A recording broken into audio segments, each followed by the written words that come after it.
Beyond Food is a documentary on taking our health and energy in our own hands. The previous documentaries you've seen on food have exposed important realities. They've been informative, we have learned a lot, and we're grateful we saw them. However, we wanted to give you an alternative to the fear-based information out there.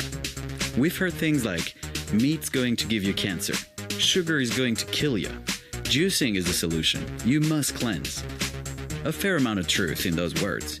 Yet, we knew there had to be people out there who were eating delicious food, living with joy, awareness, and purpose, while cultivating an abundant relationship with food, with their body, and their minds.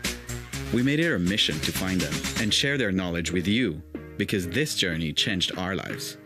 Biohackers, raw foodies, paleo wild cavemen and women, foragers, ranchers, neuroscientists, doctors, and explorers all over the US. This is both their story and your story, and this is about what you can do for your body, for your mind, and for your life. You have 100% free agency on every food substance that goes into your mouth and goes into your body. It is your decision. It's about wild foods. It's a silent machine that runs on air and water, sunlight, some food. A whole food plant-based diet. Just 3 words: eat more fat. Well, why did 99% of people not know this stuff? Why is there so much misinformation out there? Created complexity out of where we never needed it. We needed to stay simple. We have to consider all of our needs and make food that will actually fulfill them all, even the emotional needs, because we often eat emotion. If you always feel like this, that's all you know.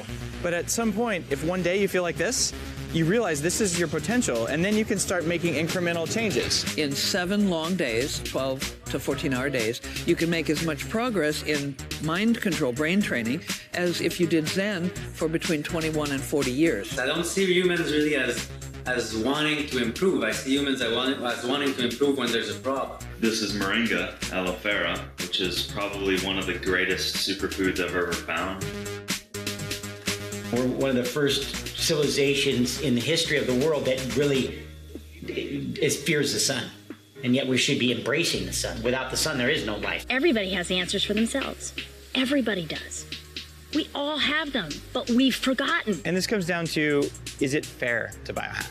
Are you cheating? I started putting on, loads of muscle and losing fat kind of at my whim whenever I wanted to. Yes, I'm cheating. For me, one step at a time meant listening to my body police. And if my body felt bad after eating something, then I started trying to experiment and seeing if I could reproduce that feeling with the same food.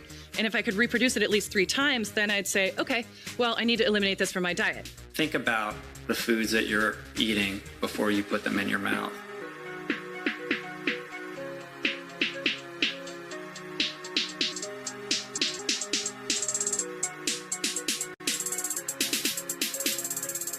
Whatever I choose to do in my life, I can do it. I just got to put my mind to it and do not let myself get in my own way. The teacher approached the mother and said, I want your son to be checked for ADD. She did not want to put him on any medication. Within 8 sessions, the teacher said, your son's been doing so much better at school, he's focusing better. This is how I do the Designer Brain series, where, I'd look at each of the neurotransmitters that's involved and how well I'm thinking, how well I'm behaving, how well I'm sleeping, and I study by raising each one of them in turn, how does that affect how I feel? You're really better off if you don't try and do every change consciously, because your conscious mind is very slow and it's easy to get confused by the Labrador mammalian brain in your head.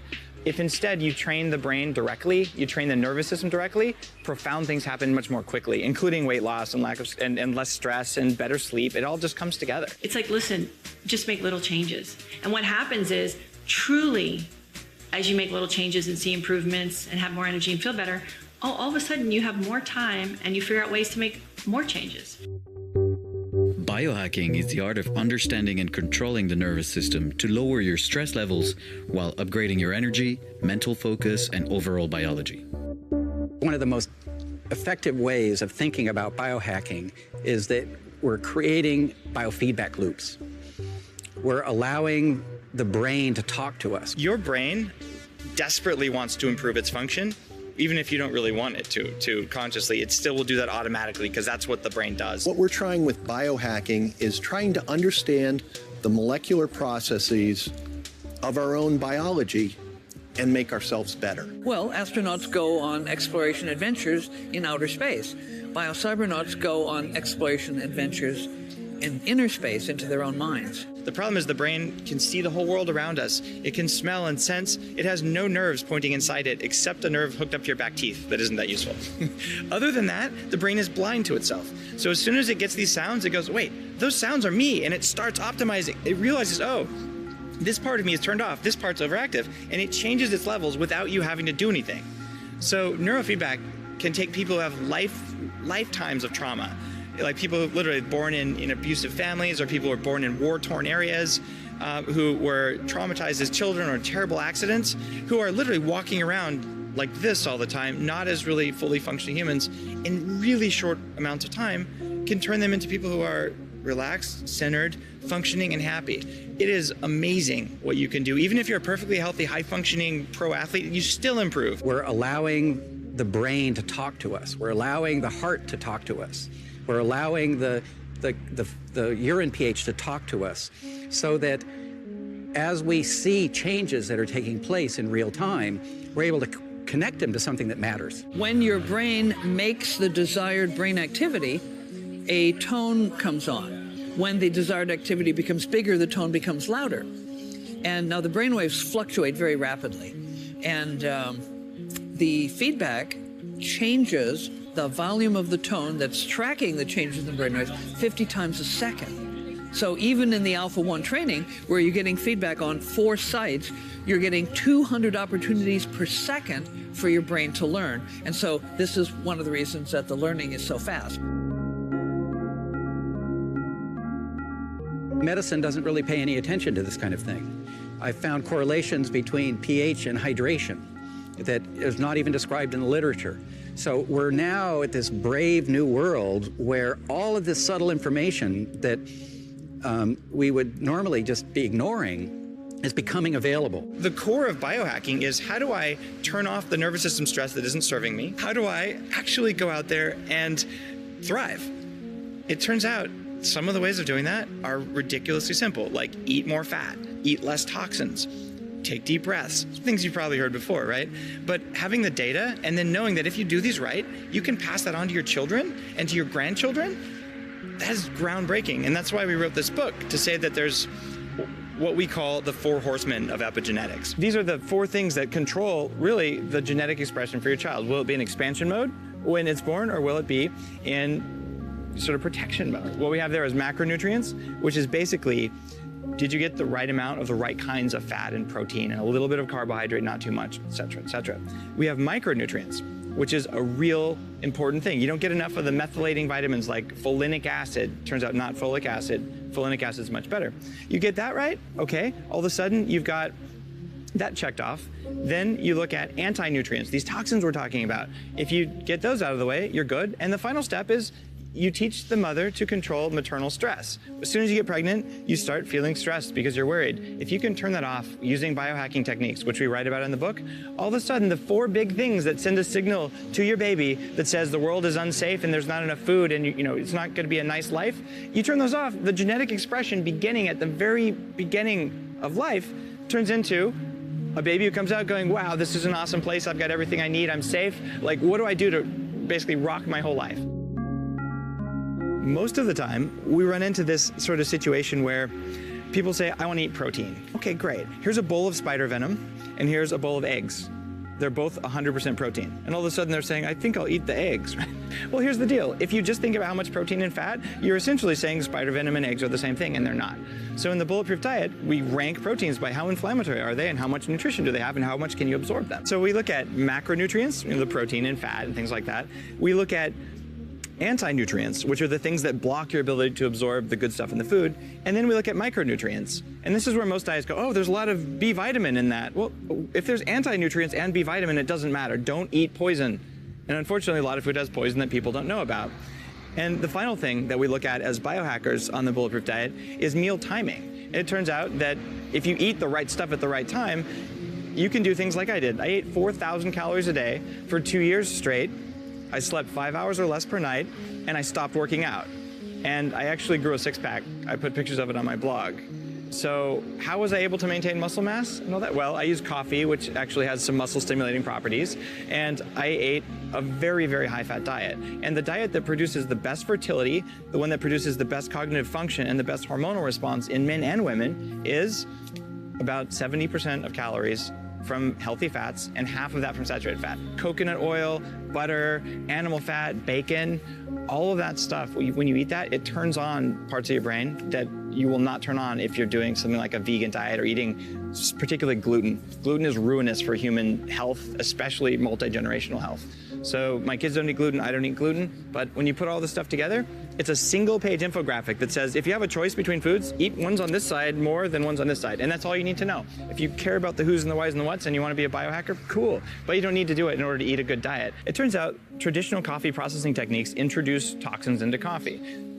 There's a study about to come out that was Institutional Review Board approved of the coffee processing that I created using biohacking. It's called Upgraded Coffee.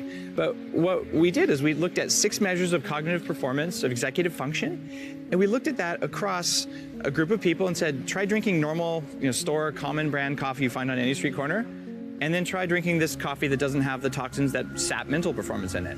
And let's look at the difference. And the difference was stark and profound.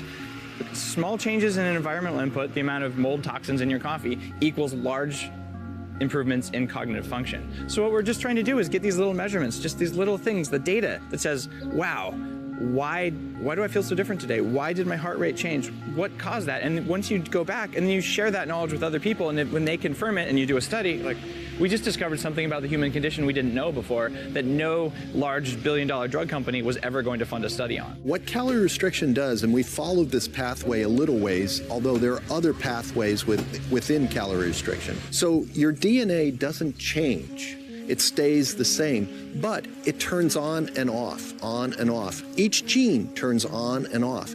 And we used to think it was either genetics or environment, and there were big rages about the two. What it really is both. Your environment affects the genes that turn on and off and run our body. And what we've done is we've identified a human natural compound, one that's in every cell of our body, called oxaloacetate. It's part of the Krebs cycle that gives you energy, lets you do the things you want to do. What we've done is give the cells more of it. And when we give the cells more of it, we get a genetic response that is very similar to calorie restriction. And in animals, we see a 25 to 50% increase in lifespan. And we published this in the journal Aging Cell in 2009. And we've continued to do research on this to not only look at the effects of calorie restriction in extending lifespan, which we're not sure that it will do in humans because we'd need a 130-year test, but in perhaps helping with some of the age-related diseases, because as we get older, we tend to get certain other diseases. And if we can reduce the rate of aging, perhaps we can help with those diseases. Back in the 1700s, we only lived to about 38 years old. Now we're living into our 70s and 80s. What we hope to do is continue the sphere of knowledge so that we can continue to slow down aging and live not only longer, but healthier. Because if you're not healthy, it doesn't help you to live any longer. What our technology does is it's monitoring all of the electrical energy coming from the brain through 2 channels, and it's looking for moments of turbulence around 16 particular components, if you will, of that energy. Those are components that, through the research I've done, have clearly been identified as what change when personal transformation occurs through neurofeedback. The turbulence part is because anytime a system is getting ready to shift its state, and it's a nonlinear dynamical system, there's a moment of turbulence as it starts to make that shift. People look back over their shoulder, having come for a number of sessions, 10, 20, whatever the number happens to be, and they go, oh my goodness, look at how different my life is now.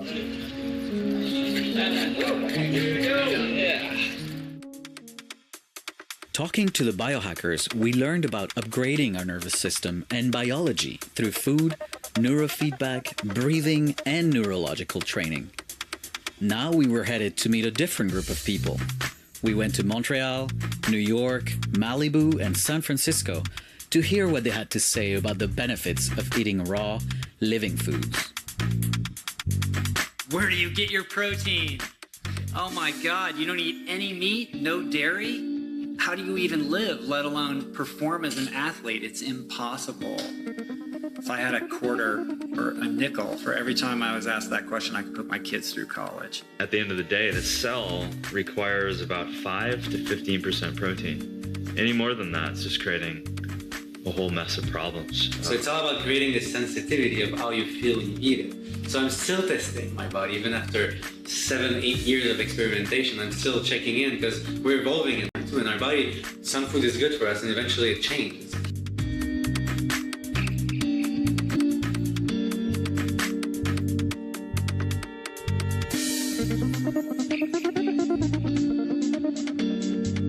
So the first thing I would say is that there's a lot of misinformation out there about protein and about the human body's protein needs. It's estimated that most Americans eat in excess of twice the amount of protein that they need. In fact, we actually don't need that much protein. And if you're eating a wide variety, again, of whole food, plant-based foods, you are going to meet your protein needs, and I don't care how hard you're training. Finding Ultra, which is the title of my book, is really intended as a metaphor. In other words, the quest for the best version of yourself, the most authentic version of yourself that I think we all have locked inside of ourselves, and that journey to kind of unlock it, unleash it, and nurture it so that you can become the best version of yourself. In addition to being an alcoholic, I'm also a lawyer.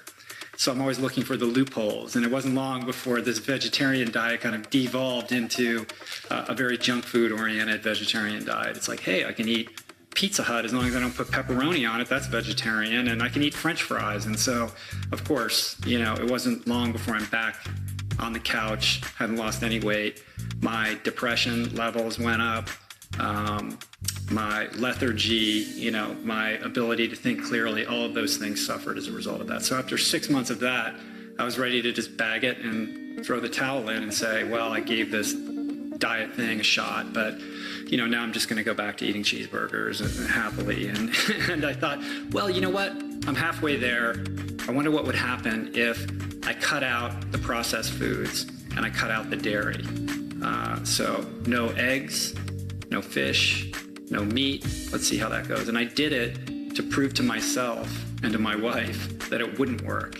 And what happened was, once again, 7 days into it, I experienced a tremendous boost in my vitality, my energy levels, similar to what I felt like when I did that juice cleanse. And it was, again, another watershed moment where I thought, oh my God, who would have thought that just by eating plants that I could feel this good? And so with that, I decided now it's time to educate myself because I'm onto something here and this is working and I'm feeling so good. I'm literally bouncing off the walls. I need to figure out how to do this right. And the problem we're facing today is massive health problems. This is a problem we're facing today. There's more cancer, there's more diabetes, there's more problems. I'm not going to tell about them because everybody knows about it. We just have to open the newspaper one day and it shows. I believe in 35 years from now, a good majority of people will be adding sprouts and living food in their plates, for sure. It's everywhere now. I go in restaurants. Right now, it's still in restaurants, and Montreal is really known for having really, really high-end gourmet restaurants.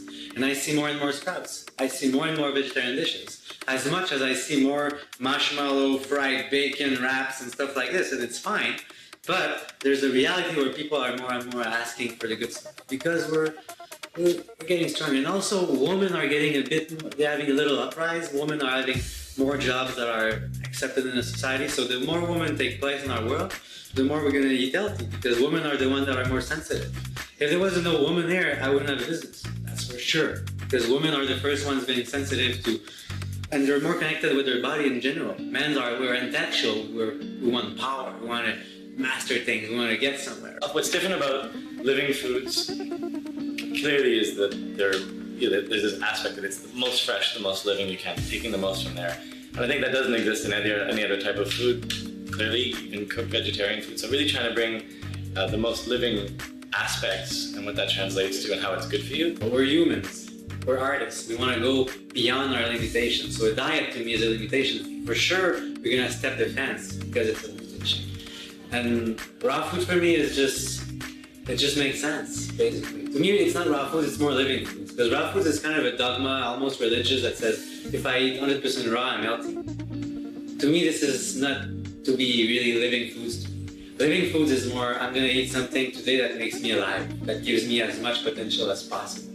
And to me, it can't be a diet. It can't be dogmatic and say it has to be raw. No, it has to be what it is today, right now. What does I feel to eat to actually be the most aware, the most in connection with myself, and all the energy I need to accomplish the dreams I want to accomplish.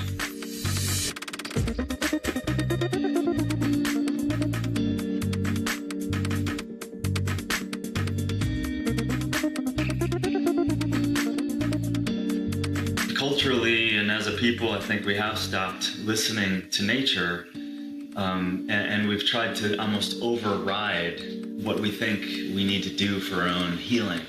And I think that's massively mistaken. How we're doing that is simply not eating correctly. And at the end of the day, people really know how to eat.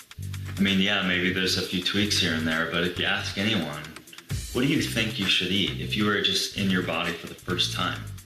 Won't most people say, I think a lot of plants would be good in their whole form. I think a wide variety of food and wild and all of these things, people intuitively know that. I don't want to live life just kind of existing.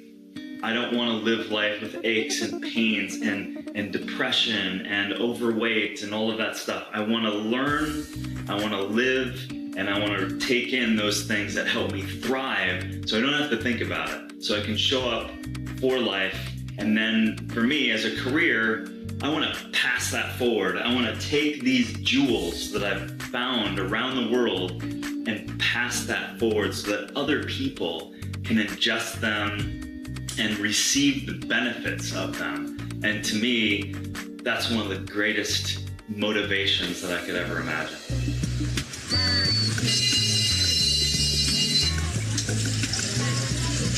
I would like to know what it is exactly. We've gone off path. And because of that, we just all have accepted that this processed food, this cooked food, this culture of how we've eaten has taken us off. And you look back at degenerative diseases. You look at degenerative diseases is just defined as a lifestyle disease. Degenerating, right? It's not generating life. These foods, natural foods, healing foods, are generating to the body. So I don't want to have my life be going and showing up to the doctor and trying to give me the license to make me feel good. The younger generation sort of need a paradigm shifting way of looking at reality, and I think humans have just lost all common sense. I mean, I just watch what's going on. I'm like, really? Really? I mean, the sun is evil. I mean, this is nuts, you know, things like that. Like, you know, oh, don't drink water from a spring. You know, that's insane, you know, that you would actually drive somewhere and collect some wild spring water. Hopefully it's clean. You know, there's ways that you can find out that water's pure, you know, tainted or whatever. But, you know, people don't question that they'll drink a soda, you know, from a fast food restaurant. It's just, I mean, it's flipped over. You know, I'll walk down the street and, you know, find some wild dandelions and wipe it off and eat it. And people look at me like I'm nuts. And yet, you know, chicken McNuggets are just fine, you know? I mean, that's how backwards everything is. I feel very blessed to be able to spend most of my time outside. You know, I mean, the idea of spending huge chunks of time indoors, I think it's killing humanity. I mean, so many of us are glued to our, you know, our little personal electronic devices that we could be living in a building on Mars, you know? I mean, we total disconnect from the elements, from nature, and we've gotten to the point where, you know, we watch mainstream media, which I consider almost a massive disinformation stream, and people are like, oh, you know, don't get sunlight in your body, it gives you skin cancer. It's like almost literally the most ridiculous thing I've ever heard. I mean, humans are a walking plant, literally, genetically, and you know, our roots are you know, digestive tract. My favorite, you know, supermarket is a co-op. It's called Rainbow. The place is massive. You know, Rainbow Supermarket, Co-op, whatever it's called, but you go in there and you have access to hundreds and hundreds of foods that you go into another supermarket you just can't even find. And me being, predominantly a vegan vegetarian, I do eat some dairy occasionally, and occasionally some eggs from my own chickens. My wife is cool enough to have a great space where we have 14 acres up in Canada. So when our chickens are running around, they're sort of doing their thing and, eating the bugs and, pecking through the dirt. And, just an example, our chickens, we have about 25 chickens, and every egg is a different color and a different size. And yet when we go to the supermarket and buy eggs, they're all the same size and color. I mean, that should concern you. And yet we don't have any sort of basic underlying understanding of how nature works. And I think that disconnect from nature is the cause of all of our suffering, because it is your natural state to be happy. It is quite funny, dis/ease, lack of ease or balance or equilibrium. And we've got things really out of balance.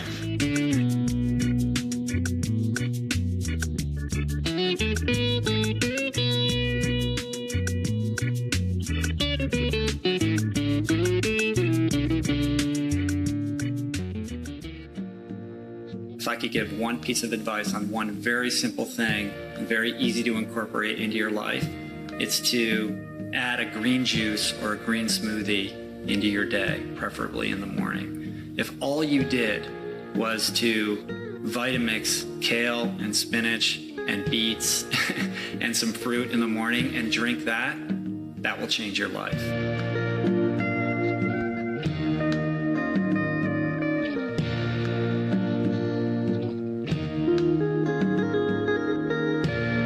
The more nutritionally dense foods that you eat, you're giving your body what it needs, and it curbs your cravings because your body says, I'm good. I got what I need. You gave me what I need. I've got all the minerals and the vitamins that I need to function, and we don't need to eat for a while. And so that's what I've realized, particularly as an athlete. The higher nutrient density of foods that I eat, the less foods that I eat. People say to me all the time, my God, you're training all these hours, 20 hours, 25 hours a week. You must be gorging yourself all the time.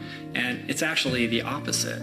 My body has adapted to this type of training. I've become very, very efficient in my endurance training, and that means that the stress on my body that from these training sessions is reduced. And when I'm keeping my foods very nutritionally dense, I don't end up eating that much. I think you'd be surprised how little I actually eat. Most amazing about a plant-based whole food diet is that once you incorporate it into your life, it's sustainable and you can stay on it. So it's not a diet, it's a lifestyle. Puis on peut manger n'importe quoi. That's what I say to everybody when I teach. I mean, you can eat anything and you'll survive. It's not a question of surviving. But the question today in 2013 is more, do you want to survive or you really want to live? And living to me is something different. It's something way different. It's actually going beyond our limitation. Going further, that's like accomplishing our dreams, basically. I would have never started a business 5 years ago with nothing in my pockets and be today with 115 employees and 5 restaurants and a catering service and a kombucha company. All of this would have never happened if I was eating crap, because I wouldn't have any energy. And I wouldn't really have a dream and a passion to share, really. So, yeah, to me this is what living food is all about. It's about really checking out what you want to eat today and what is going to make you feel the most happy in your life. And it's not about dogmatic.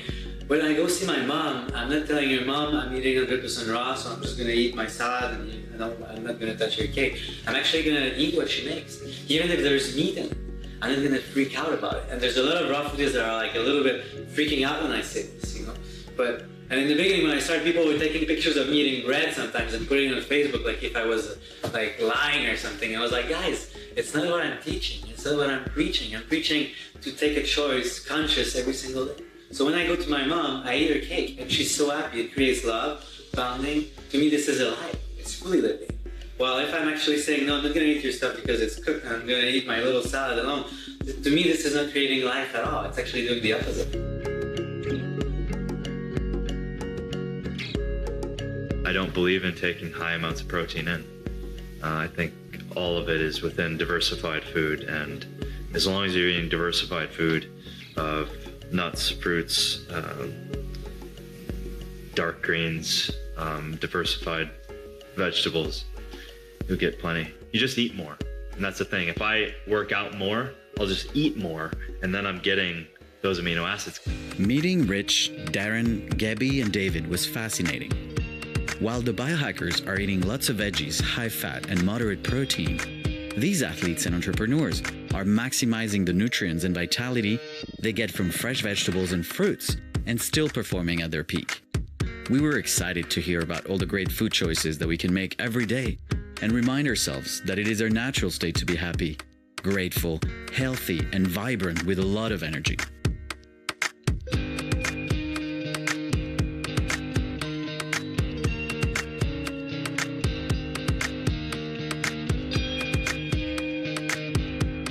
We had this kind of variability in our lives. Weather, food availability, age, exercise or not exercise, if you're moving or not moving, if you're walking as exercise versus sprinting as exercise, all of this was dynamic in our lives, and we've lost that. But about 15,000 years ago, we made the transition from a gathering kind of lifestyle to an agriculture and animal husbandry model of survival, of food preparation. And this allowed the emergence of city-states. This allowed us to plant ourselves in a particular place and stay there. This allowed us to develop libraries, medicine, science, language. That is what we call civilization. And this is marked by this transition from one type of diet, which I call the Paleo diet, to a kind of refined diet and a specialized diet, from a variable diet to a constant diet. And this has had a whole series of repercussions to us in terms of what does this mean to our health? What does it mean to our success in terms of children and health issues that come up? Once I basically fired my doctor and started doing the exact opposite of what he told me to do, I lost 20 pounds in about a month, and all of these problems that had been stacking up over the years and into my early 20s basically disappeared. We're coming from this natural environment where we were completely interdependent with it, and the early questions were, how do we survive? How do I make it? Again, both individually and collectively. And over the course of time in humans, we've stabilized ourselves and we've added technologies and we've used our tools, and we've gotten to this modern moment of life where we have this certain amount of stability of who we are. We have food availability. We have clean water. We have sanitation. We can't escape the natural environment, and yet we have all these new technological tools. And we're starting to ask this question of, how can we look at the natural world in our natural form and interact it with this modern technological life? And can we put these together in a synchronous way that will allow human potential to move even beyond what you can do in isolation with just the natural world and with just technologies? So to me, it's not a question of one is good and one is bad and what is natural and what is unnatural. It's really about finding how we can synchronize and live in this really amazing way, using the best gifts of both aspects. We train quality movement. We take a look at the structure of the body and we go, this is how the body is supposed to organize. And based on that organization, now we're going to take you through different loads. We're going to put you under different stimulus. And from there, you become stronger versus isolating you down to, oh, now today is bicep day. Oh, now today is tricep day. Or, oh, now today is shoulder day. Because oftentimes by training muscles in isolation, we end up losing sight of the larger picture. I was in my mid to late 20s, really on top of the world in my dream career, running this group for Apple Computer. And all of a sudden, I came back from a trip. And I had nothing anymore. I didn't have my health anymore. It was just gone. I was sleeping 16 hours a day. I had 24/7 headache, 24/7 migraines, arthritis. I mean, I was like 27 years old. 50,000 years ago, our children would be raised in dirt, and they'd be on the ground. They'd be in direct contact with the ground. And not only is that not the case now from the point of view of children being raised in beds and with clothing and with shoes, but children are told by their parents not to eat dirt anymore. And that issue of consuming soil microbes and wild, bacteria and fungi from the nature is responsible for the culturing of the human gut. When we're born, our guts are sterile, and then we get guts from breast milk. We get microbes from breast milk. We get microbes from soil. We get microbes from the dust in the air, and we don't do that anymore. So what are we losing from this kind of thing? So we can say that's an example where our gut microbes are altered by a choice of not allowing kids to play in the dirt and eat dirt versus the use of antibiotics as a even more modern change in the last, let's say, 50, 60 years. We've made this massive switch to antibiotics to the point that we're not only killing off bugs in our own guts, but we're doing it systematically in the animals that we're raising for food. There was a trigger in me that occurred in my 40s where simple carbohydrates really affected my ability to process not only foods but also thoughts and be able to move around physically. And once I figured that out, I realized that within me there was the ability to discern what foods were good and which ones were not. And we look for these basic relationships to be intact in our cattle, along with genetics, the genetics of producing good beef, so that they thrive up here. So these cattle up here in these wild environments I can trust them to make good food choices. I can trust them to grow excellent beef because it's about as wild as a system that you could have in terms of raising beef in North America today. There's other people doing the same thing I am, and I think you'd be hard-pressed to find an equivalent, a wild system equivalent in raising beef cattle as here. You talk about grass-fed and organic, and I see all these people taking knives and slicing those words up on the table and trying to dissect them, grass-fed, grass-finished, certified organic. Well, we're all those. We're grass-fed, grass-finished, and certified organic all at the same time. And really, it's about wild.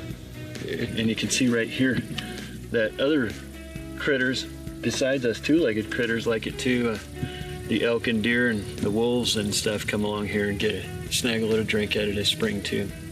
And it's like that on all our other ones too. There's always a sign that somebody else had been there before you. It's about wild foods. And this is a wild food. And that's really what I think we need to be heading for. Just like this whole paleo movement is about trying to find what perhaps our ancestors ate and thrived on. We need to do the same thing from an agricultural standpoint and raise wild food, nearly handcrafted vegetables and fruits instead of these genetically modified and these hybrid and hyper-bred plants and animals. We need to search out these things that are wild, that are simplistic in terms of what their origin was. We've created complexity out of where we never needed it. We needed to stay simple and just retain those wild aspects of our diet and our lifestyle. Goes in to get milked and comes out and goes back to the pasture and serene and holy and peaceful. And that's the manure we're acquiring, this milk cow manure. You look at how we and other grass farmers and other small-scale agriculturalists manage their land, and they're looking at all the pieces. They're looking at the soil health, and they're wondering, how are the little organisms in my soil doing? Do I have good earthworms? Do I have good tilth? If I pick up a handful of my soil, how does it feel? How does it smell? How is it absorbing rainwater? How are my animals doing? How are the nutrients cycling through my animals back to the grass? What's my species composition doing? How is it changing? It becomes really complicated. And it's like going to see a naturopath as opposed to going to a regular hospital and getting turned into an eye patient. And it really started because Carol and I have always felt a need for connectivity between the food and the eaters of the food. And we wanted to establish that. And we finally figured out a way that we thought we could make it economical for us to be able to actually stay on the land as producers and market this grass-fed beef and find people who would benefit in terms of their health and in terms of their relationship with the land and ultimately the soil that these cattle are eating on. The link I want to draw for the people that are probably watching this who are interested in their health is that they are inextricably tied to people who are managing land, because where they're going to get food is affected by how their food is raised and where it's raised and health of the land. So their health is directly tied to the health of the land. And I'm excited to see a growing sense of wanting good food and being willing to pay for good food because it supports people who are doing innovative and different things on the land. We realized that we were putting on our cattle an impression of what we wanted our pasture to look like and the species diversity that we wanted our pasture to look like. And instead now we're trying to pay attention to what the cow wants to eat and how she wants to work that pasture, instead of trying to force on her some kind of paradigm that we've learned about what grass pasture should look like and the diversity of species there. So we're trying to tend toward that now. That's probably our latest move, to just let the cows teach us what they want us to feed them, what they want to eat, what they want to pick on those wild pastures. So that's the latest observational thing we're doing. And that's how most of this stuff has happened. It's just been observational. It's either observation of what works in terms of cattle, you know, as far as breed back and how they raise their calf and how their little calf does and how they protect them on the ranges, you know, from wolves and all that stuff, and how fat they come back from the range, how efficiently they've converted that grass into protein for us.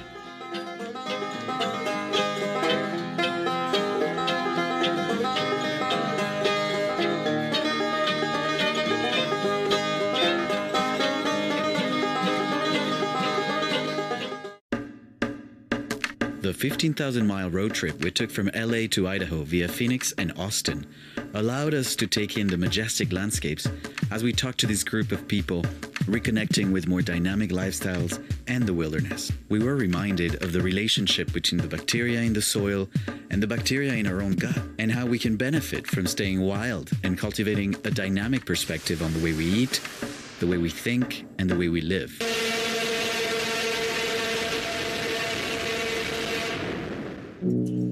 We now move into wild foods even further as we go on a foraging walk through the woods in East Los Angeles.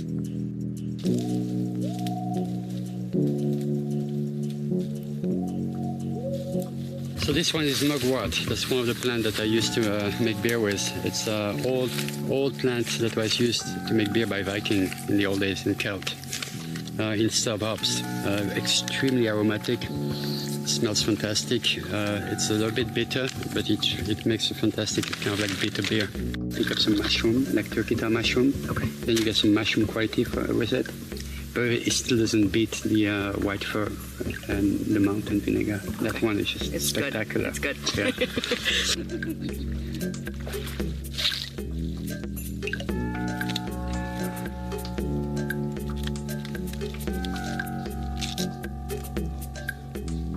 From there, as we walk around, I'm going to be collecting mugwort. I'm going to be collecting a little bit of sagebrush. So I'm doing like a giant space mix, you know, in a bag. Some kind of spice mix, like more like an herb or leaves mix. And I leave it dehydrated, and I use that all year long.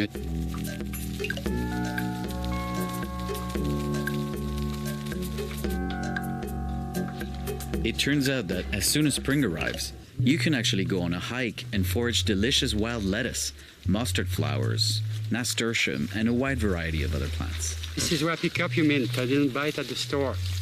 So no.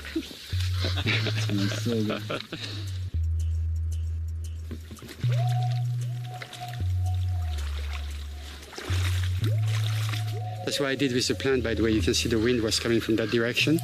I was over there, I smelled it, so I go back and I follow the wind, and I find my mint. So this one is called curly dock, D-O-C-K. It's called curly dock because you get those beautiful curls on it. You find that usually in water.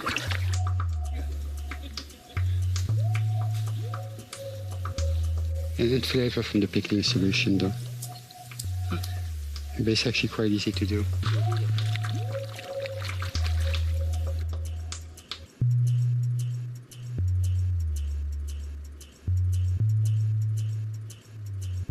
it's really about even your compost being clean and tidy. So let's see. Try to go around the edges, and like I did. Yeah, grab it. There you go. I would then finish it off with the alfalfa, because it really holds in the moisture and really keeps it going. And I just kind of make a pile. All life starts with bacteria, right? So we're basically fractals of bacteria. We go from bacteria to amoeba to this body, right? So in biodynamics, and I buy this preparation called compost starter. But basically it's a bacteria that you just add a little lukewarm water, and then we're gonna add it over here to some spring water, rainwater. So I use that. And so then that's gonna dilute it. Good. Then you can baptize our compost pile. And make sure you get it all over the whole thing. Yep. And we're just gonna add a little bit of that. And it's when we sprinkle each layer of the compost, we're adding millions and billions of bacteria that are gonna then go in and start breaking down everything that's in our compost. So it will heat it up. You can add it to, if you have manure like chickens or horses or cows, you can sprinkle that and it'll break it down, gets rid of the smell. Amazing.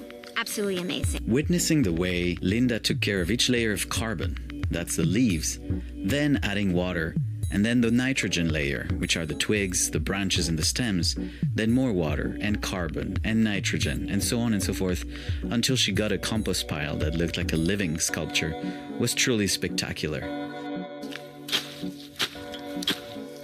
It is like cooking. It is. It definitely is. I mean, it heats up. You know, a compost pile, when it's built properly and it gets its heat up to where it's 140 degrees, the inside. I've had compost piles where it got too hot and turned to ash.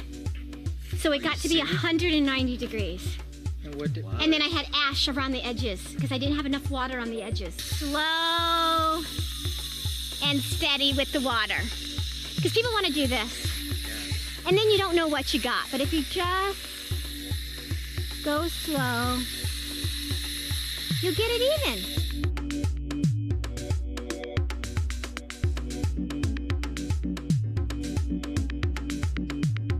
Another thing that I love about doing the compost next to the full moon is that full moons are about letting go. So when I do compost, that's always what I do. I think about what I'm letting go of and what I want to put back into the earth to compost. So I'm composting the actual material from the garden, but I'm also composting my emotions, things that I'm working on. And so it's kind of like a meditation. While I'm doing it, I'm thinking about what I'm letting go of.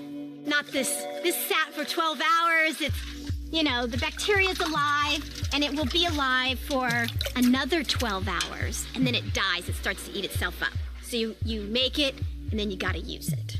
Is there a reason why you keep everything organized by categories or colors? Okay, so normally I don't, but because I wanted to explain how I do layers and how I choose what's carbon and what's nitrogen, I thought it was going to be easier if I kind of broke them up into little sections. Yeah, I think I've got a pretty good base.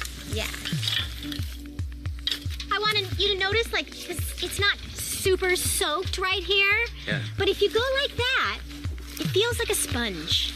It feels like a sponge. It's not too dripping. It's not pouring out the edges. I just love what we were saying earlier, how it reminds you of cooking, of burials, of life and death at the same time. Exactly, life and death, resurrection, being reborn.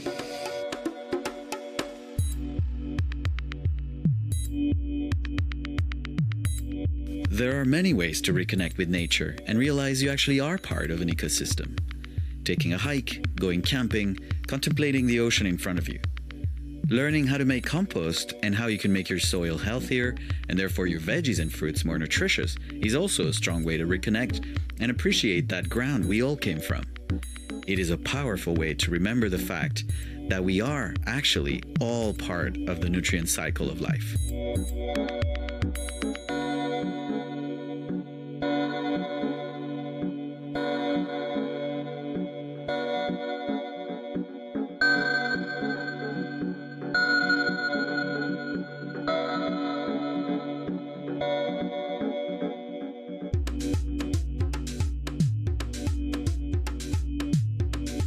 In the 1950s, we spent 25% of our family budget on food, and now we spend 10% of our family budget on food. And in the 1950s, it was the inverse. On medical stuff, we spent, can't remember what it was, maybe like 16% in the 50s, but now we spend 25% of our budget on medical stuff. I mean, so what's happened? Everything's just flip-flopped. I mean, you can eat well and pay less at the doctor, or you can eat like shit and pay for it later. I also had high blood pressure. I know that, you know, my father, when he started to hit his 30s, his metabolism slowed down. I was certainly going in the same direction. He hit over 200 pounds, and I was certainly going in that direction. I knew that something needed to change. It took me a few years of really experimenting on myself. I read every diet book I could find. I read medical journals. I went to underground bodybuilding forums and pretty much everything in between. And I was looking for the secrets of health. I found myself not only sleeping 16 hours a day, but one day I opened up the Wall Street Journal, which if you're an MBA, that's what you love to do, is read the Wall Street Journal cover to cover. And I opened it up and I couldn't understand the article I was reading. And I thought, oh my God, this is the worst writer. You know, I'm gonna read another article. There's probably a better article in here. Couldn't understand the second article. Third, fourth, fifth, same thing. And all of a sudden I'm like, oh, I guess the commonality here is me. I don't understand what I'm reading. And finally, after going to work for 6 months, feeling as sick as a dog, I'd lost my cognitive abilities, and then I could no longer do my job. Every time I went into my doctor, I was a little bit fatter, a little bit sicker. I was running 30 miles a week, sometimes more, and they said I should be running more because I was putting on weight. And there were just all sorts of problems, and I thought, with everything else spinning out of my control, at least I can get my health under control. At least I can focus on that for a little while to kind of drag myself out of this disaster that is my life. And that was a harrowing experience, because I thought I knew what was healthy. I thought eating, you know, a low-fat diet, reducing my calories, being on a diet, as they say, was healthy. I thought eating diet foods that were marketed as diet foods that will help you lose weight or stay trim or put on muscle was healthy. But when I actually looked into the research, my background's in psychological and brain science, so I really do appreciate going through medical journals and other really down the rabbit hole type things. I found that those aren't the things that make you healthy. Those are in fact the things that make you sick. Turns out that I'd been bitten by a tick, and it took a while for the infection to reach my brain. And so slowly over time, the infection did reach my brain and proliferate enough that I lost my cognitive abilities for a pretty long time. If you look at the research that actually exists today about how well humans fare on a low-fat diet compared to a high-fat diet, you start to see that maybe what we understand isn't 100% the truth.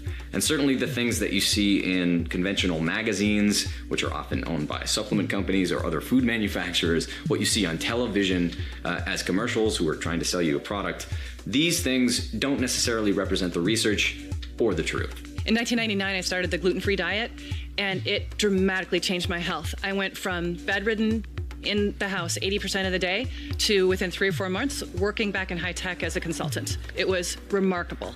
And that's when I first started to get the clue that diet had a lot to do with disease. And I didn't even have a diagnosis yet. But what happened was that, you know, Lyme disease causes so much inflammation in your body, and gluten, if you have a reaction to it, if you make an autoimmune reaction to gluten in your diet, it causes a ton of inflammation. So you're just kind of like fueling an inflammation fire. When I realized that, you know, it's not particularly difficult to lose fat or to put on muscle or to control your body in a healthy way, basically by manipulating, you know, macronutrients and micronutrients and all this other stuff. Once I realized that it was actually pretty straightforward to do that, I'm like, well, why did 99% of people not know this stuff?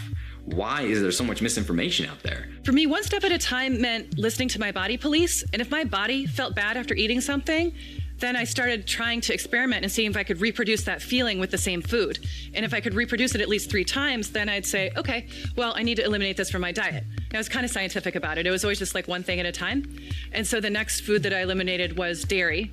And then I got a bump up in my health again. And then like I'd had all this eczema gone just by stopping dairy. All the eczema that was remaining in my hands that gluten hadn't taken care of, it was gone. So it was wheat and dairy causing my eczema. Gone. And so I had, you know, visible proof that time of a huge change. And a lot of people don't like to believe all this stuff unless they can see something concrete, something visible, something tangible. And so I went from being chubby and sick and low energy and having high blood pressure, even though I was running 30 miles a week, to running 5 to 10 miles a week and having an athlete's body and an athlete's blood work. I'm kind of diet agnostic.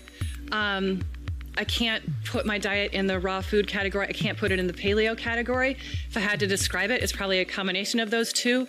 Or you might describe it as a combination of raw and Weston Price, if you know who Weston Price is. Because I eat clean meats. I eat a lot of fat. I eat a lot of avocados. I eat a lot of clean meat with fat. People can't believe how much fat I eat at my meals, and I can't gain weight. I mean, I'm always on a weight gain plan just so I can maintain. Women don't like me for that, but that's the cross I bear. The fats that I eat are probably in this order. It would go butter, coconut oil, avocado, other animal fats. It could be that we kind of cycle these in and out. It could be beef tallow or duck fat or lard or something else in there. And then just other nuts and various plant and animal fats. It goes in that order. And when I say that I eat a lot of fat, it's not just like drinking cups of butter or whatever, although I do that sometimes.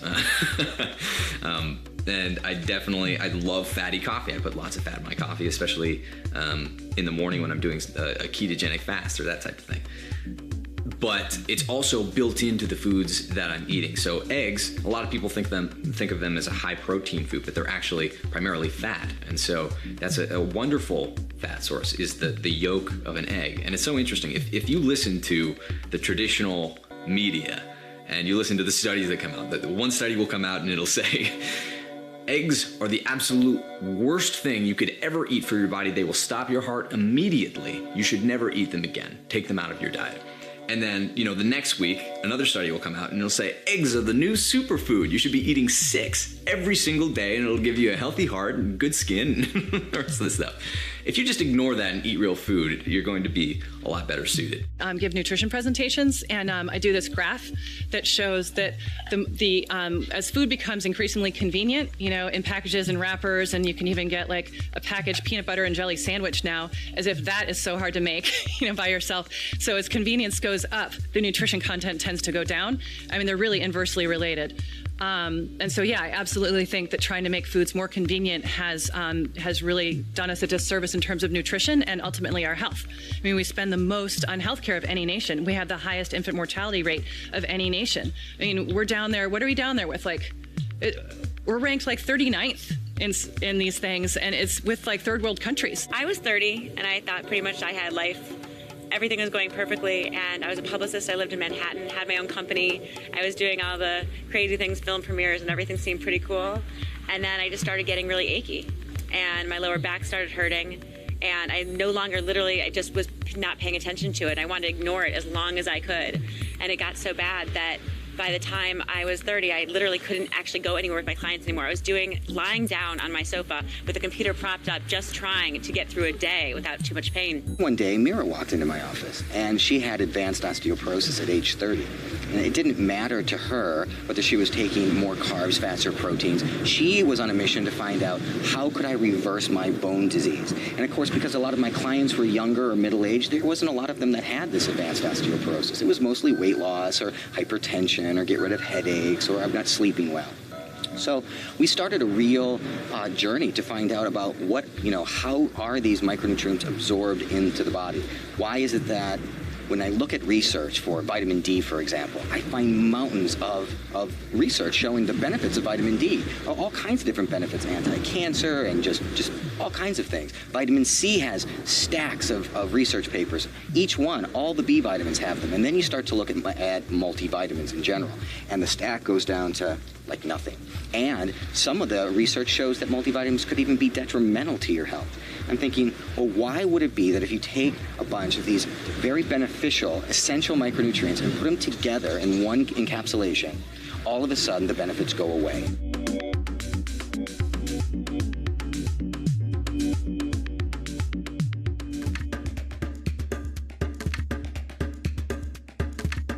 I say CrossFit is the quickest way to the runner's high. So typically when people go out and they go running, they're chasing after that euphoria that doesn't hit for like a good 30, 40, 45 minutes. If you're like me, it might never ever hit. right? But, 5, 10, 15 minutes inside a CrossFit workout, because of the level of intensity that you're pushing, once you're done, you're completely euphoric. People become more chatty. They feel an overall general sense of well-being. So it's the quickest way to the runner's high. And so oftentimes we say CrossFitters like to chase that crack.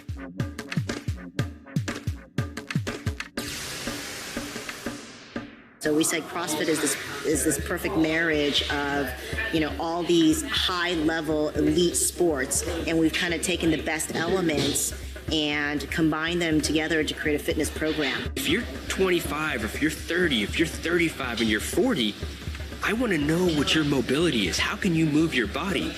Because how you treat it is going to be very important on the trajectory that you're going forward. All of these things that try to define you and put you into a box, don't buy into that. You're much more than that. And when you let those things influence you, it helps create that, and people realize that. So if you're expecting that I'm turning 40 or I'm turning 50 and I can't do something any longer, well, then you're not going to try to do it. And therefore, you're going to lose the ability to do it. So you are a dynamic, living process. Don't find your limitations, find your potentials.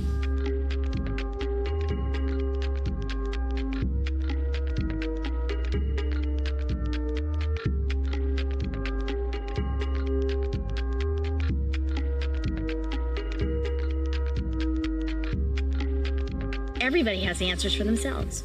Everybody does. We all have them, but we've forgotten that, the right way to eat lays within us. And it's not going to be the same as everybody else. I don't eat like Bobby. He eats, a half a buffalo at one sitting. That's weird. No, it's, so we're all individuals, and it's about kind of tuning into that. So my genetics, though wonderful, I was given, some of it was a little challenging for me, and to realize that I could undo the genetic trauma that I came from, that I didn't have to live that. And I really thought it was kind of like, because we think of his genes as like, that's it. If you're given genes, that's it. You don't have a say. And our belief is that our health and wellness, we have complete say over. It's all about the choices we make. It's all about how we wake up in the morning and decide to live our everyday life. What are we going to eat? How are we going to breathe? What are we going to think? Those are all our choices. So our life and our lifestyle and our living, and the R is a collective R. It's you and me and everybody out there. It's what we decide to do for ourselves that is in tune with what's right for ourselves. It isn't about killing yourself at your workout 2 hours every day, 7 days a week. It's about a little bit every single day, a little bit every single day. Even when you eat, Laird, I'm sure, discussed the 80-20 rule. If you're kind of eating good 80% of the time, the other 20% isn't going to kill you. And I think sometimes people look at it as such a daunting undertaking instead of, okay, you know what, I'm just going to do a little at a time. And I have this in my own life, not with food and exercise. I have it with stretching. I'll be honest. I naturally am very tight from jumping. Laird is not. He's very flexible. It's so annoying. And I look at it as like the biggest mountain that I need to climb. It's the only thing in my life I do this with. Everything else I can chip away. And it's somehow believing that if I put my head down and I just take little steps, if I move a little bit every day and I eat well every day, I will be at a place that I feel good about. And I think for people, for women, it seems like such a big undertaking, and now I'm gonna have to get all this food out of my life and I won't know what to eat, and then I have to find time to exercise and all this stuff. It's like, listen, just make little changes. And what happens is, truly, as you make little changes and see improvements and have more energy and feel better, all of a sudden you have more time and you figure out ways to make more changes.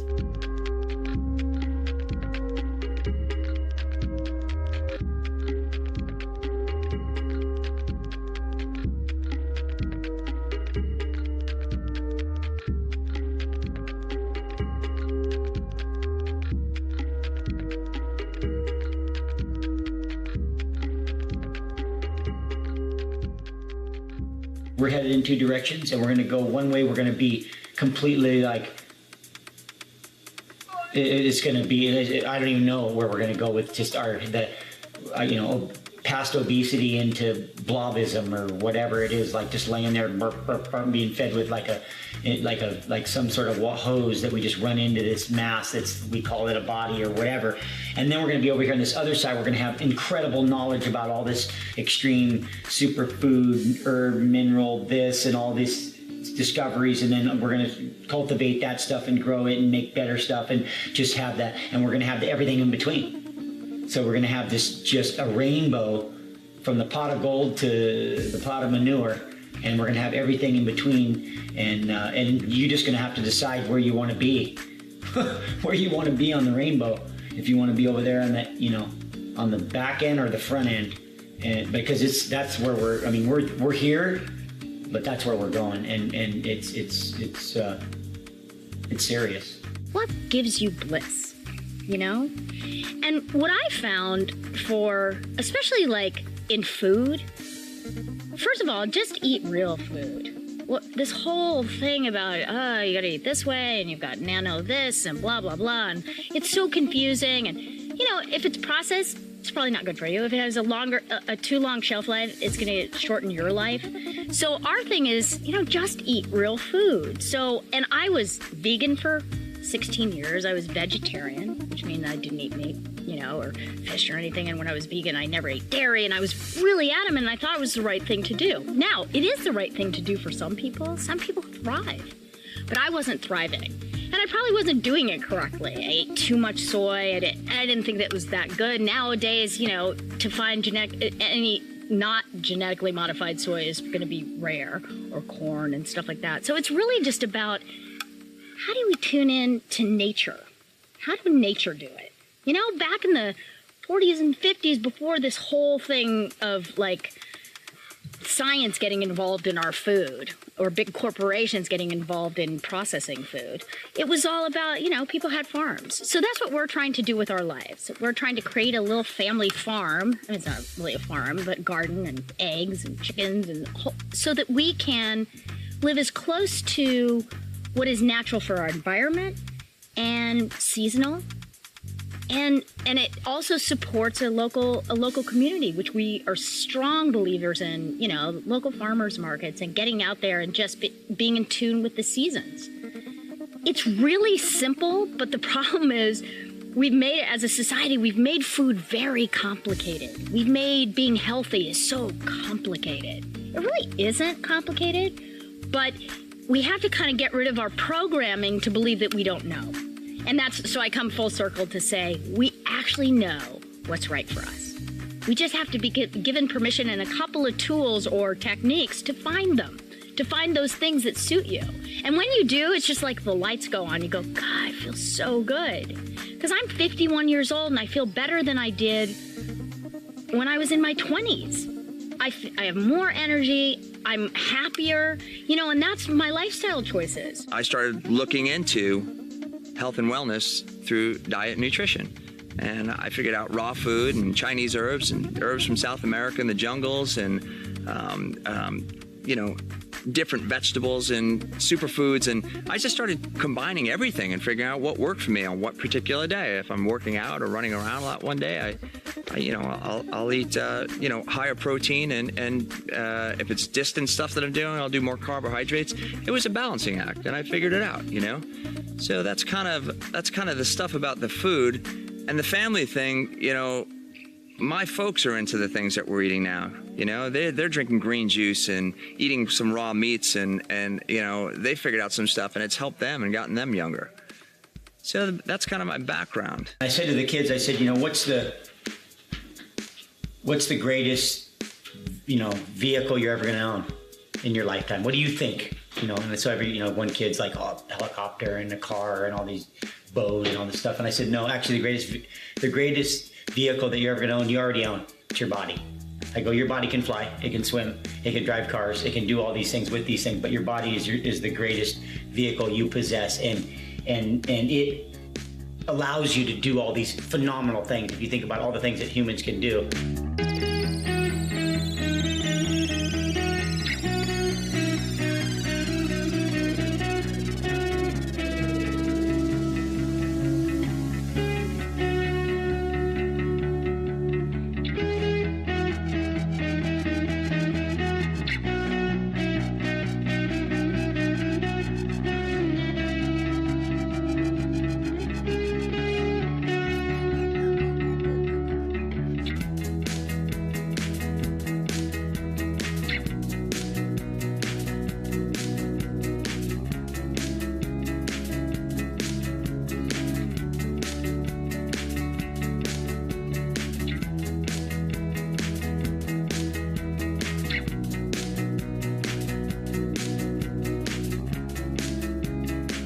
I think it's more important now, more than ever, to be connected to your body, because let's say, 100, 150 years ago, people had to be connected to nature. They knew when the rainy season was, when the storms came, how to plant the ground, what things grow when, what's seasonal.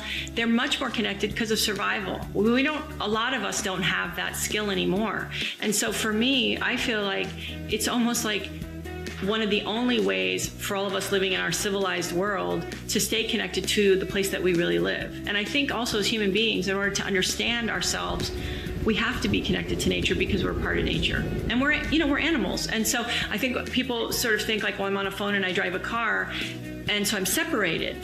But we're not. And no matter, I don't care, how many cell phones and emails and things that we can get done, we never will be. And I think in order to find a sense of peace and happiness, we have to understand that.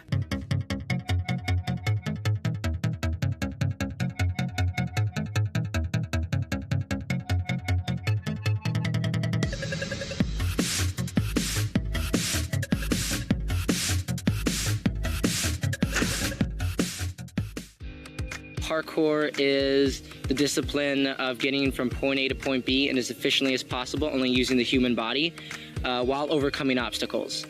Parkour originated in nature because nature is just so diverse and so unique. It has so many different obstacles. You have wood, you have rivers, you have rocks. The texture on things is completely different from what you would see to a normal environment. In a normal environment, say a school setting, you have picnic benches and rails all set out for you already. It's an amazing thing that I've experienced and, I'm sharing today, and it's influenced my life in ways that, only I would understand because it's just me. It's amazing. My story starts when it was 1999 when I was diagnosed with learning disabilities at the age of 4.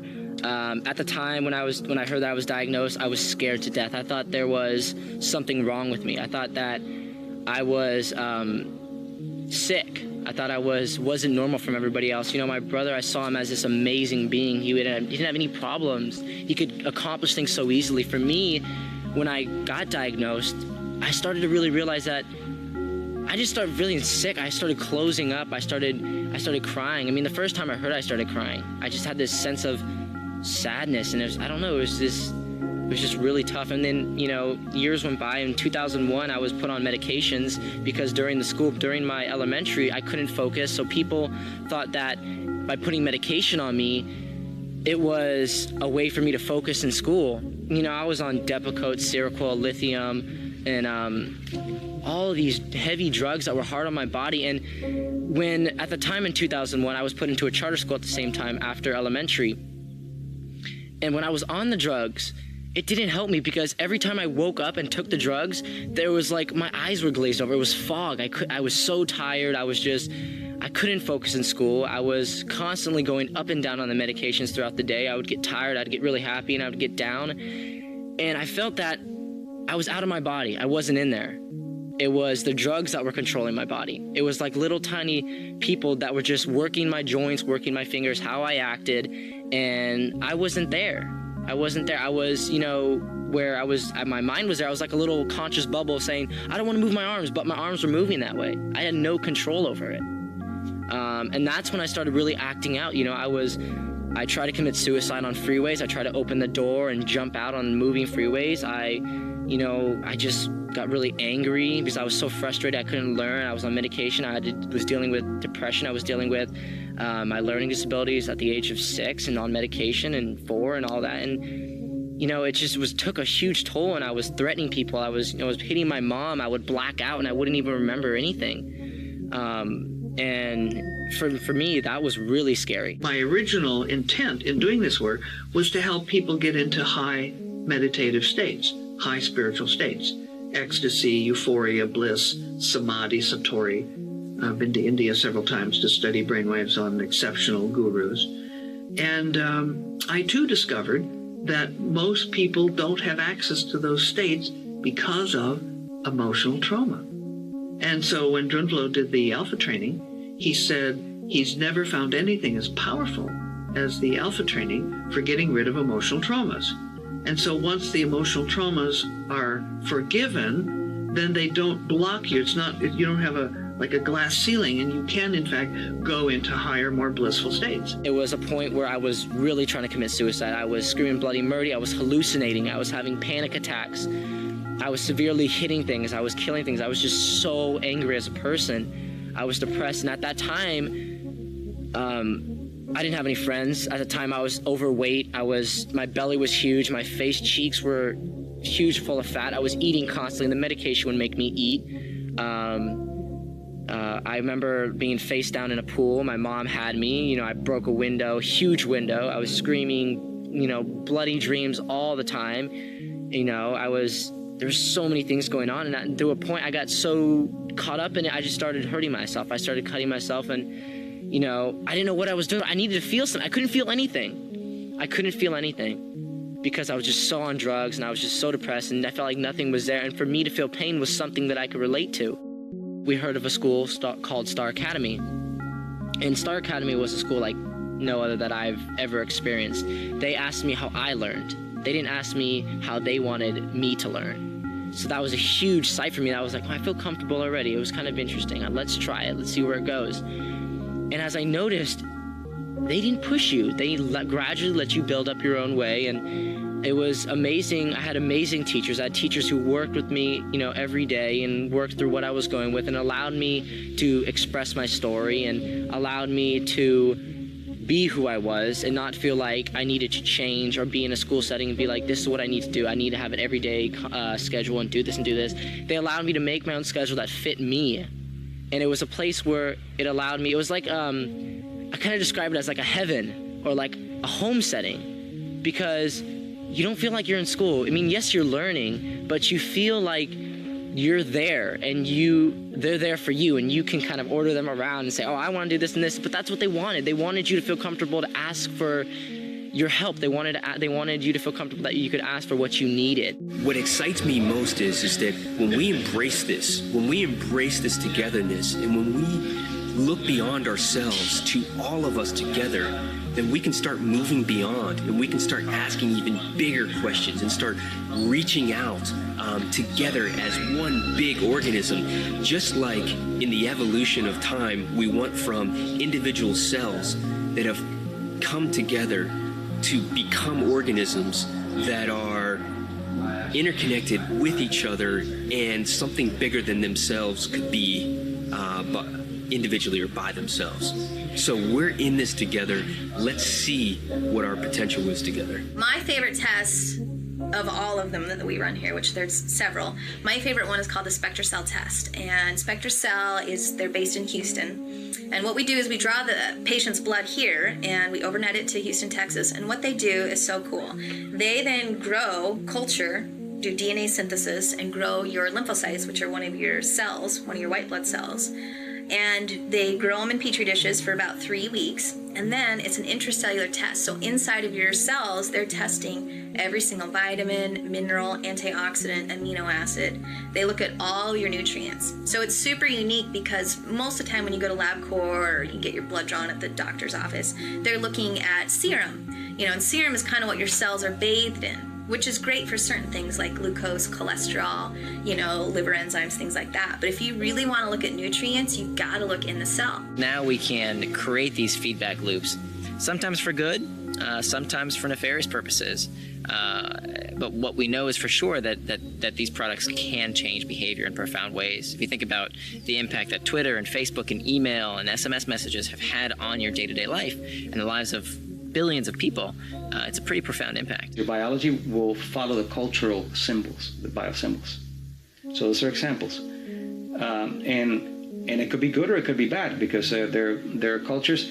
The Tarahumara Indians in Mexico believe that as you grow older, you become a better runner. They're runners. They play a game called pelota, and they can play for 200 miles, the equivalent. They eat and they play. And they believe that growing older makes you a better runner, which goes against the conventional medicine.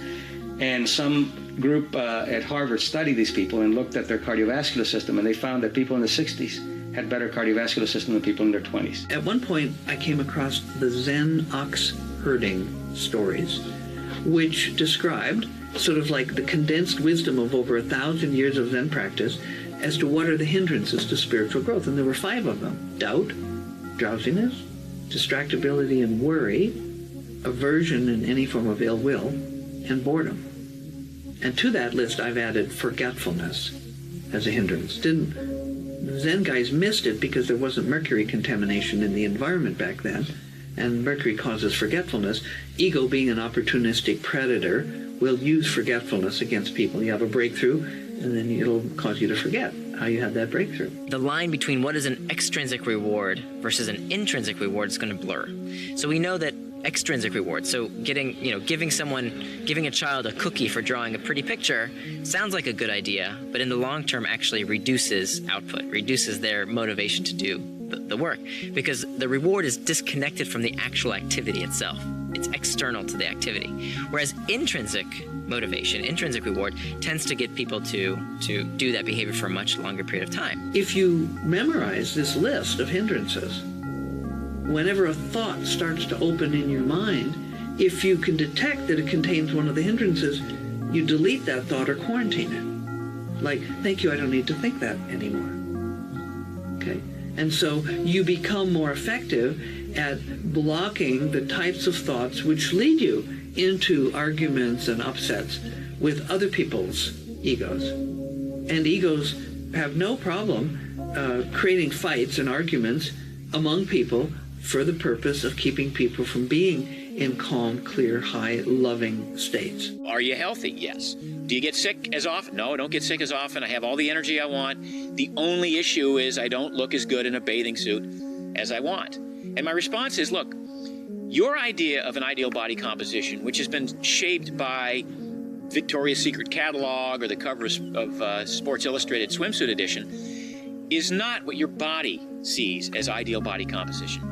Your body sees ideal body composition as that point at which you arrive where you maintain the weight effortlessly without a lot of dieting or a lot of energy expended, where you don't get sick as often, where you probably will live longer. What happens if things that I do in my day-to-day life suddenly become fun? Right? Does that now change the ability to form new behaviors and new habits? I think that's going to be a really interesting frontier. So the system is so broken, right? So if you go to your doctor and you tell them that, hey, I had cancer. Okay, here's another story to illustrate this point. My husband's aunt had cancer, stage 4. In my community, which I'd call like the natural health community, we call stage 4 the good cancer. And people are going to stop and say, why is that good news? Well, stage 4 cancer, the doctors will leave you alone and say, sorry, there's nothing else we can do for you. You are up to your own devices. We're very sorry. You only have 3 to 6 months left. They won't bother you about trying a raw food diet to cure your cancer. They won't bother you because they don't have anything they can offer you. And they legally won't get in trouble because you're diagnosed at stage 4. And so people with stage 4 cancer who decide to follow a raw foods diet have a massive success rate in reversing their cancer and going on to live like hugely healthy, long lives. But if you're diagnosed with stage 1, 2, or 3 cancer and you go in and tell your doctor that you want to try a raw food diet to cure your cancer first, they will try to talk you out of it until you're blue in the face and tell you that you're crazy and you're stupid and you have to do this chemo or you're going to die. That's why stage 4 in our community is called the good cancer. Because the medical community leaves you alone and you can go do natural things that have a much higher success rate than chemo. When I started my relationship with Bobby, is I started to realize that I didn't need to reach outside myself to find solutions to my problems. That the answers to my problems or issues or whatever lay inside me. So this constant I'll do this diet, I'll follow this guru, and I'll do this thing outside myself, I started to circle back in.